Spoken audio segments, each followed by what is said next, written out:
بسم اللہ الرحمن الرحیم۔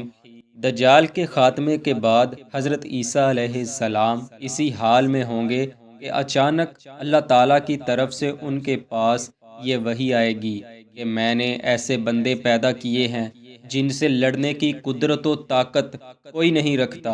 اے عیسیٰ، آپ میرے بندوں کو جمع کر کے کوہ طور کی طرف لے جاؤ اور ان کی حفاظت کرو۔ پھر اللہ تعالیٰ کے حکم سے یاجوج ماجوج ظاہر ہو جائیں گے، جو ہر بلند زمین کو پھلانگتے ہوئے اتریں گے اور دوڑیں گے، اور ان کی تعداد اتنی زیادہ ہوگی کہ جب ان کی سب سے پہلی جماعت بحر تبریہ سے گزرے گی تو اس کا سارا پانی پی جائے گی۔ پھر جب پہلی جماعت وہاں سے گزر جائے گی تو دوسری جماعت جو ان کی وہاں سے گزرے گی وہ بحر تبریہ کو خشک دیکھ کر کہیں گے شاید یہاں کبھی پانی تھا۔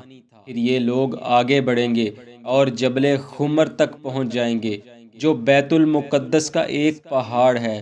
یہ لوگ ظلمت و غارت گری، اذیت رسانی اور لوگوں کو پکڑنے قید کرنے میں مشغول ہو جائیں گے، اور پھر کہیں گے کہ ہم نے زمین والوں کو تو ختم کر دیا ہے، اب چلو آسمان والوں کو بھی ختم کر ڈالتے ہیں معاذ اللہ۔ چنانچہ وہ اپنے اس ناپاک منصوبے کی تکمیل کے لیے تیر لیں گے اور انہیں کمانوں کی مدد سے آسمان کی طرف رخ کر کے چلانا شروع کر دیں گے۔ تیر فضا کو چیرتے ہوئے آسمان کی طرف بلند ہوں گے اور اللہ کے حکم سے خون آلود ہو کر زمین پر گریں گے۔ وہ تیروں پر لگے خون کو دیکھیں گے تو خوشی سے اچھلتے پھریں گے کہ معاذ اللہ، ہم نے آسمان والوں کو بھی قتل کر ڈالا ہے اور اب ہمیں مارنے والا کوئی نہیں رہا۔ اب ہم ہی اس زمین کے مالک ہیں اور ہمیں یہاں سے ہٹانے والے سب ختم ہو چکے ہیں۔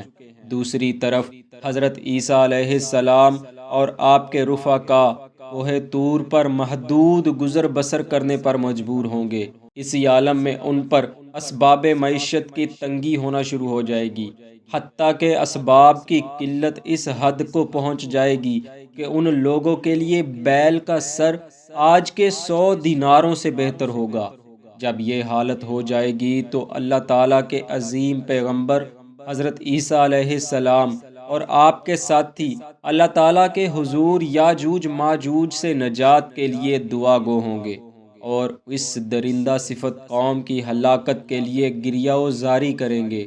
اللہ تعالیٰ ان کی دعا کو شرف قبولیت عطا فرمائے گا اور یاجوج ماجوج کی قوم پر ایک بیماری مسلط کر دی جائے گی۔ وہ بیماری نغف یعنی کیڑے پڑ جانے کی ہوگی، جس سے ان کی گردنوں میں کیڑے پڑ جائیں گے۔ وہ قوم کہ جس کو اس بات پر غرور تھا کہ روئے زمین اور آسمان پر ہمارا مقابلہ کرنے والا کوئی نہیں بچا، وہ اپنی گردنوں میں پیدا کیے جانے والے چھوٹے چھوٹے کیڑوں سے مقابلہ نہیں کر سکیں گے، اور قہر خداوندی کے سامنے اس طرح بے بس ہوں گے کہ آن کی آن میں زمین پر گر کر تڑپنے لگیں گے، یہاں تک کہ بے جان ہو جائیں گے۔ حضرت عیسیٰ علیہ السلام اپنے ساتھیوں کو لے کر پہاڑ سے نیچے آئیں گے تو معلوم پڑے گا کہ زمین پر ایک بالشت ٹکڑا بھی ایسا نہیں جو یاجوج ماجوج کی چربی اور بدبو سے خالی ہو۔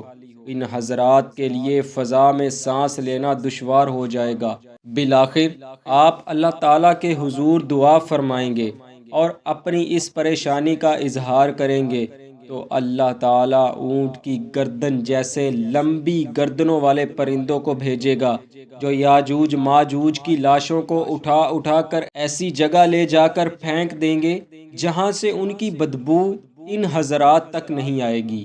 ایک روایت کے مطابق اس مقام کو فہبل کہتے ہیں جہاں ان کی لاشوں کو ڈالا جائے گا، اور یہ بیت المقدس کے ایک علاقے کا نام ہے۔ لاشوں کے اٹھائے جانے کے باوجود تعفن اس قدر ہوگا کہ سانس لینا دشوار ہوگا۔ تب اللہ عز و جل زوردار بارش بھیجے گا کہ جس کے پانی سے زمین دھل کر صاف ستھری اور فضا تعفن سے پاک ہو جائے گی۔ حضرت عیسیٰ علیہ السلام کے ساتھ جو مسلمان بچ رہیں گے وہ 7 سال تک یاجوج ماجوج کی چھوڑی ہوئی کمانیں اور تیر استعمال کریں گے۔ اسی عرصے کے دوران زمین کو حکم دیا جائے گا کہ اپنی پیداوار کو نکال اور اپنی برکت کو واپس لا۔ تب زمین سے پیداوار کی اس قدر فراوانی ہوگی کہ ایک جماعت ایک انار کو کھائے گی اور اس کے چھلکوں کی چھاؤں میں آرام کرے گی۔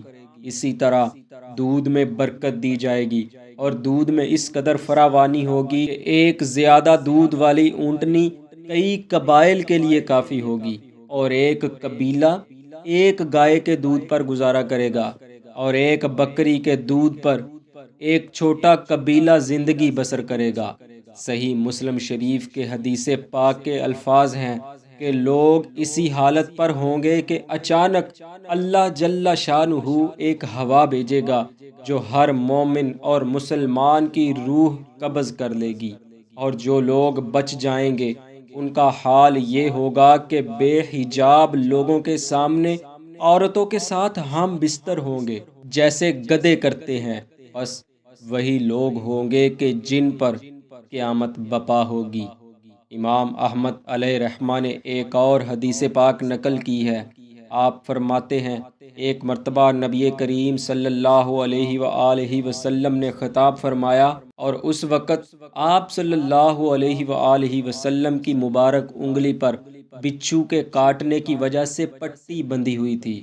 تم کہتے ہو کہ کوئی دشمن نہیں رہا، حالانکہ تم ہمیشہ دشمن سے حالت جنگ میں رہو گے، یہاں تک کہ یاجوج ماجوج آئیں گے اور تم ان سے جنگ کرو گے، اور ان کی نشانی یہ ہوگی کہ وہ چوڑے چہروں والے، چھوٹی آنکھوں اور سفید بالوں والے ہوں گے۔ وہ ہر طرف سے نمودار ہوں گے اور ان کے چہرے ایسے ہوں گے جیسے پچکی ہوئی ڈھال ہوتی ہے۔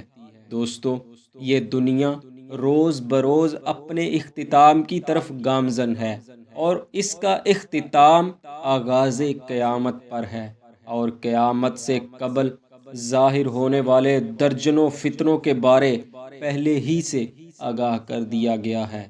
دعا ہے اللہ عظیم و برتر ہمیں ہر قسم کے فتنہ و شر سے اپنی حفاظت میں رکھے، اور ہمیں کامل ایمان کے ساتھ سفر آخرت پر روانہ ہونا نصیب فرمائے۔ آمین۔